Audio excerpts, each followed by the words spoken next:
Hello అండి. ఈ మధ్యలో యాక్చువల్‌గా వీడియోలు చేయడం లేదు. సో, నేనైతే ప్రయత్నం చేస్తున్నా. అయితే నేను అడ్వకేట్ దగ్గరికైనా, ఎక్కడికి పోయినా వాళ్ళు చెప్పేదేంటిదంటే, ఒకటి అడ్రెస్ తీసుకొనిరా, ఎంతమంది వీని బాధ్యులున్నారో, లైక్ ఎంతమంది అప్లై చేసిర్రో, సో, వాళ్ళని ఒకసారి నాకు కనెక్ట్ చేయి. నేను మాట్లాడదామని చెప్తాను. నోటీస్ పంపియచ్చు. వాడి నుంచి ఎట్లా పైసలు లాగాలో అట్లా లాక్కొచ్చు అని చెప్తాడు. కానీ వీని అడ్రస్ అయితే ఒక్కరి దగ్గర కూడా లేదు. నేనేమంటున్నా, ఒక్కరి దగ్గర అడ్రస్ ఉన్నా నాకు పంపండి. నేను నోటీస్‌లో పంపిస్తా. మనం ఎట్లా చేయాలో అట్లా చేద్దాం. 20 మంది ఉంటే 20, 100 మంది ఉంటే 100, ఎంతమంది ఉంటే అంత. వాని ఇంటికి పోయి కూకోవడానికైనా రెడీగా ఉన్నా. కానీ ఒకటి వానికి నేను చెప్పదలుచుకున్నది, వాడిని మాత్రం వదిలిపెట్టొద్దు మనం. ఒకటి, వాడిని వదిలిపెడితే ఇలాంటోళ్ళు 100 మంది తయారవుతారు. ఇంకొకటి సెకండ్ ఏంటంటే, మనందరం తెలిసినప్పుడు అడ్రస్ తెలిస్తే వాని ఇంటికి పోయన్నా కూకోవచ్చు. ఇంటి మీద కూకున్నా ఓ 20, 30 మంది పోతే ఖచ్చితంగా వాడు అమౌంట్ ఇయ్యాల్సిందే. తప్పదు. సో, వాడు గిన్ని అబద్ధాల పుట్ట. అరే! కానీ ఒక్కటి చెప్తారా అరే కిషిగా, నిజాయితీగా బతికినోడు వాడు అడక్క తిన్నా మంచిగా బతుకుతాడు. కానీ ఇట్లా ఇట్లా ఎదుటోని రక్తం తాగి సంపాదించుకున్న పైసా నీకు ఎట్నెట్టుకున్నా ఉండయి. ఎందుకంటే నువ్వు ఎంత ఫ్రాడ్ చేసినావో నీకు తెలుసా? నీ అంతరాత్మకు తెలుసు. ఎంత స్ట్రగుల్ అవుతున్నారో తెలుసారా? నీ వల్ల జాబులు బంద్ చేసి నీ దగ్గర అప్లై చేసుకొని 50,000 నుంచి ₹1,00,000 దొబ్బినవు. అరేయ్!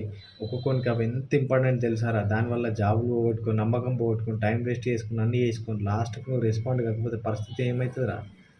నువ్వు ప్రతి దాంట్లో ఇన్‌స్టాగ్రామ్ బంద్ చేసినావు. ఫేస్‌బుక్ బంద్ చేసుకున్నావు. ఆ!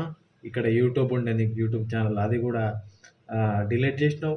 అదే మూర్ఖత నీ వైఫ్‌కి గానీ, మీ అమ్మకి గానీ, మీకు గానీ ఇంట్లో ఎవ్వరికైనా అరేయ్! ఇంత ఫ్రాడ్ చేయొద్దురా అని అనిపిస్తలేదారా? సిగ్గు, శరం లేదారా? మీ ఫ్యామిలీలో కూడా ఒక్కరికి లేదారా సిగ్గు, శరం? ఒక్కొక్కరు సచ్చిపోతుండ్రురా నీ వల్ల. సచ్చిపోతుండ్రు తెలుసా? నాకు ఒక్కొక్కరు మెసేజ్ పెడుతుండ్రురా వాట్సాప్‌లో. కానీ ఒకటే నిన్నేం వీడియోలు చేస్తలేమనో, లేదంటే నువ్వు వీడియోలు తీసేసినావు, ఫేస్‌బుక్, ఇన్‌స్టాగ్రామ్ బ్లాక్ చేసినావు, నిన్నెవ్వడు వదిలిపెట్టడానికి లేడీడ. అర్థమైందా? ఇయ్యాల కాకున్నా నువ్వు రేపైనా నువ్వు ఖచ్చితంగా నువ్వు జైల్‌లో కూకోవాల్సిందే. దాన్ని ఎవ్వడు ఆపడు.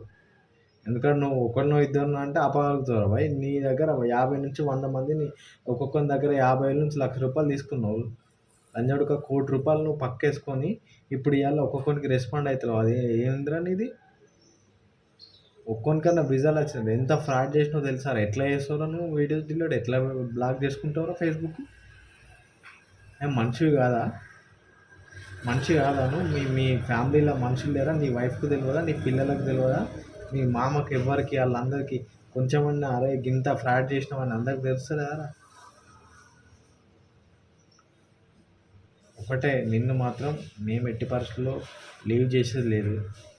జస్ట్ వెయిట్ చేయి అంతే. నువ్వు రిజల్ట్ మేబీ మేము కొంచెం డిలే కావచ్చు. కానీ నిన్ను మాత్రం వదిలిపెట్టడానికి ఇక్కడ ఎవ్వరు లేరు. నాకు దగ్గర దగ్గర ఒక 20, 30 మంది కాంటాక్ట్ అండి స్టిల్ ఇప్పటికైతే. సో, వాళ్ళైతే అండ్ అడ్రస్ వాళ్ళకి కూడా తెలవదు. బట్ ఎవరో ఒకరికైతే తెలిసినోళ్ళు కనెక్ట్ అవుతారు నాకు. అప్పుడు నీకు నోటీస్‌లు పంపించుడు అయితది. నీ వైఫ్ దగ్గర పోవుడయితది. నీ వైఫ్‌తో మాట్లాడేది. నీ వైఫ్ ఇన్వాల్వ్‌మెంట్ ఉంది ఇందులో. సో, అందరిది అయితది.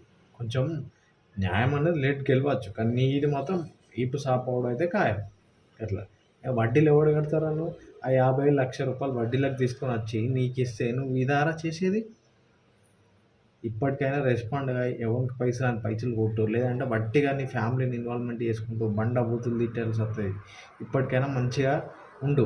మంచిగున్నప్పుడు మంచిగుండు. కనీసం రెస్పాండ్ కావు. నువ్వు మనిషివా? కుక్కవారా?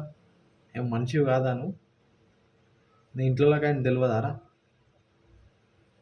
సో, నేనెంత స్ట్రగుల్ అయితున్నా తెలుసారా? దానివల్ల నేను జాబ్ బంద్ చేసుకొని, ఆ అమౌంట్ వల్ల నేను 1 ఇయర్ నుంచి ఇగస్తా, అగస్తా, రేపొస్తా, ఎల్లుండొస్తా అని చెప్పి నువ్వు లాస్ట్‌కు అందరికి బ్లాక్ చేసినావు.